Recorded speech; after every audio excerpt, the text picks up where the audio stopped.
Here we are in Chapter 6. We're on the downhill slide now, more than halfway through. We want to talk about something called sampling. In the real world, we very rarely get to deal with the whole population. Usually, when we're talking about statistical problems, we're dealing with a sample, and we need to understand things about samples and what good samples are and maybe how to find a good sample. So, here's where we start, and we need to talk about something called a sampling distribution. Most of the time, if we have the population, it turns out that that population doesn't follow the normal distribution. We feel bad sometimes. We go, hey, it'd be nice if we had the whole population, but the reality is that population might not follow the normal distribution, and that means we can't use certain things, So, we're actually sometimes happy that all we have is samples, that we live in this world of taking samples. So let's do a couple of assumptions here. First, and we know that it's bad to assume, right? We know what happens to you if you assume. But assume that we have a random sample. What's the statistical relationship between a sample and the population? Good question. We want to calculate things. We want to calculate the mean and the standard deviation. It's easy to calculate the mean of the sample. Just calculate it. But when we want to calculate the standard deviation, we run into a little problem, which is we don't have the mean of the population to use to calculate it. Keep that in mind now. We'll be back in a second to that thought. The other problem with the standard deviation is that in the population, we have all the numbers from the very smallest to the very biggest. But in a sample, we're likely not to get those numbers that are really extreme, that are either at the very small end or at the very large end. We're going to mostly get numbers in the middle. What happens because of that is that our standard deviation, our measure of how spread out the numbers are, is going to tend to be too small in a sample. The standard deviation of a sample will tend to be smaller than the standard deviation of the population because the population for sure includes the extreme values, the big numbers and the little numbers, and our sample much less likely to. Okay? So, number one, we're going to make this assumption about the expected value of the sample, the E of x of the sample, the mean of the sample is equal to the mean of the population, which we'll talk about again in a second. Number two, we know the standard deviation is of the sample, if we just leave it alone, is too small.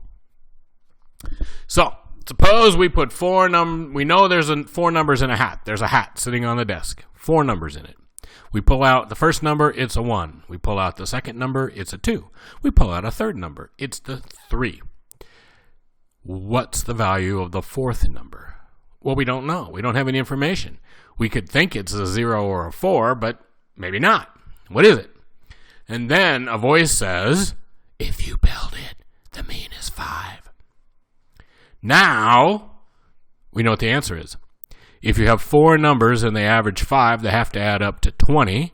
So the fourth number up here, because of this, because of that, the last number here has to be 14. So that we add them up, and we get 20 divided by 4 equals 5. So every time we make an assumption, that changes the answers. That leaves us with a set of possible answers. If there were 7 numbers in here, and we pulled out a 1 and 2 and 3, and then we were told that the mean is 5, now that doesn't tell us exactly what each number is, but once we know 3 more, then we know the last one. So each assumption we make limits the possible answers that happen in our problem. Okay? We refer to this issue as degrees of freedom. You might think of degrees of freedom as why you're taking this class, and as in you want one. But in our mind, degrees of freedom is the number of, really kind of the number of observations that are free to be free. So the degrees of freedom is the number of observations minus the number of assumptions we make. A lot of times when we get into problems, very advanced statistical problems, we're making a lot of assumptions, and they begin to claw into our observations and give us very few degrees of freedom. The more degrees of freedom a statistical problem has, the more we trust it. We want statistical problems that have, well, technically infinite degrees of freedom, but a lot of degrees of freedom. And we'll figure out the relationship between a lot and infinity pretty soon, actually. Okay, so we'll also need to fix the standard deviation problem. So the sample standard deviation is S. We're going to use the letter S. We know it's the wrong size, but we're going to adjust it, and we're going to adjust it by degrees of freedom because we actually make an assumption. And what is that assumption? Well, you know what it is. I already told you. We're assuming that the mean of X right here in the calculation is equal to mu, the mean of the population. We should be subtracting the population mean here to get the standard deviation. We're not. We have only the sample mean, so we have to subtract the sample mean. To do that, we have to assume that the sample mean is equal to the population mean. That assumption takes away 1 degree of freedom from our problem. So the variance, the sample variance, that would be the variance right there, S squared, is the sum of each x minus the mean of x squared divided by n minus 1, which is the number of degrees of freedom because we made this assumption. And again, you know, you can say, and I here should be I equals 1 to n here and be all mathematical, but we don't really care about that. Now, the second part of this, or the third or the fourth or the fifth part, or whatever part we're up to, is a beautiful friend of ours, the central limit theorem. Those of you who are mathy should look at this word and say, yes, because the word limit means that something in this problem is based in calculus. The first 2 weeks of calculus, when you're just a baby calculus student, you spend your time calculating limits. And that's where we are, the central limit theorem.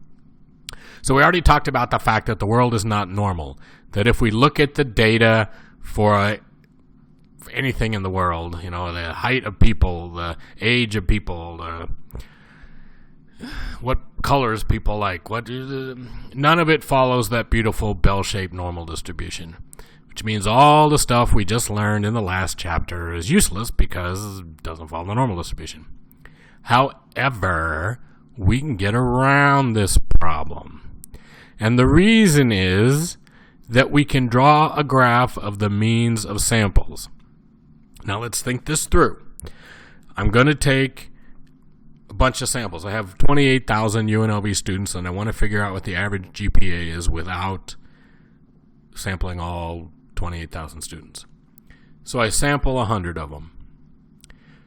I get a mean for that sample. The mean for that sample should be close to the population mean, but probably not exactly the same. If I take another sample of 100 students, random sample again, I'll probably get another mean, which is close to the mean of the population, but it's different. So I get all of these sample means, and they're mostly going to be close to the population mean. So let's think this through. Here I am. Here's mu. That's a straight line. Here's mu, the population mean. I do a bunch of samples, and then I draw a graph of where those samples go. Well, most of them are in here, and they're close. So mostly they're close to that, and there's very little chance that they end up further away than that. Ooh. So if I draw a distribution, a graph of all of the possible sample means, and the sample means how often I get them, and that graph looks like the normal distribution.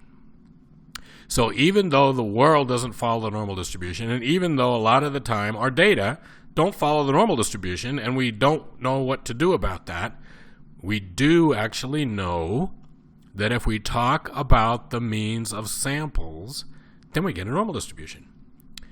So we don't say person A has a 50% probability of having a GPA above 3.5. What we would say is a sample of 10 has a chance of being above. Okay? So this limits what we say, and lots of people in the world don't understand it. So we're a doctor. We give a new drug to 100 people. 70 of them get better.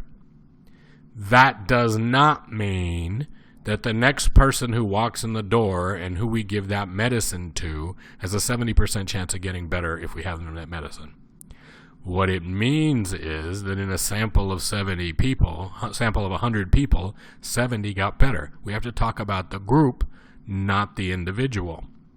We hear this all the time in things, and medicine is one of the worst examples of this. You should get better, you shouldn't do that. No.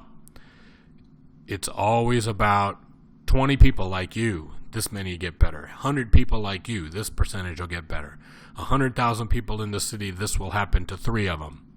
It's never about the chance of something happen to you as an individual, because we don't know the chance of something happening to you as an individual, and the world you live in is probably not a normal distribution.